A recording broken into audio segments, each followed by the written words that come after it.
Okay, so we're actually going to do a test, and what this is an oscilloscope, and this is a Pico scope, but it's also, this can be used as an oscilloscope as well.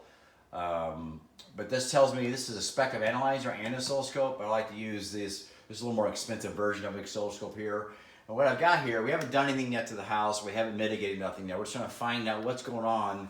That way I can figure out what we need to do to mitigate these problems. Number one, we have these humps, and these are in a lower kilohertz, which tells me these are probably the LEDs from the house. Even though they're not on, they still can create a issue with the lines. And this is spiking over here.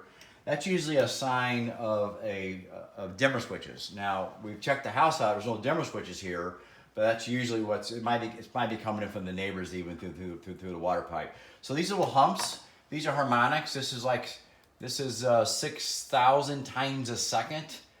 That frequency right here is in your wiring, and the wires are Romex. They're not protected, so that radiation comes in about 6 to 12 feet. So even though it's a 60 hertz cycle, 60 hertz cycle, 60 up, 60 down, 60 times a second, these frequencies right here are riding what we call above the 60 hertz cycle. But I don't know what frequency they are. I just know, oh, there's a lot of electricity, right? Back in the day, we plug in these little filters, and we would say, yeah, you have X amount of millivolts of electricity.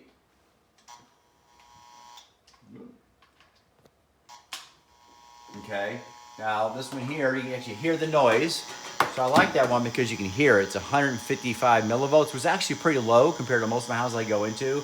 And I can tell because the lines here are not very fat, they're pretty narrow.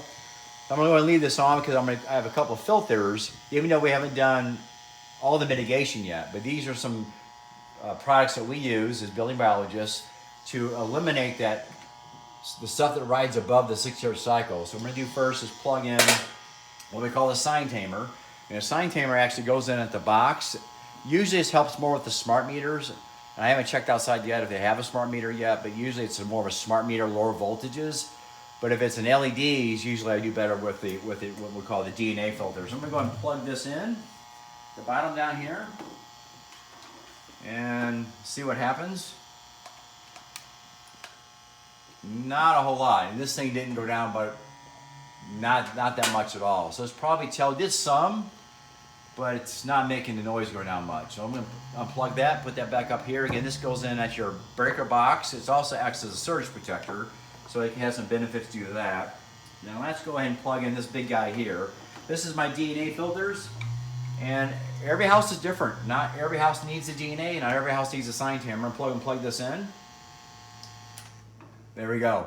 Now I felt the shift, and you see how this really has pushed everything back to lower voltages, eliminated the field, and you see the spiking here is gone. So you can do a lot just by doing filters, but as building biologists, we really want to eliminate the source as much as possible. Then we go back to the filters a little bit later on. That's it.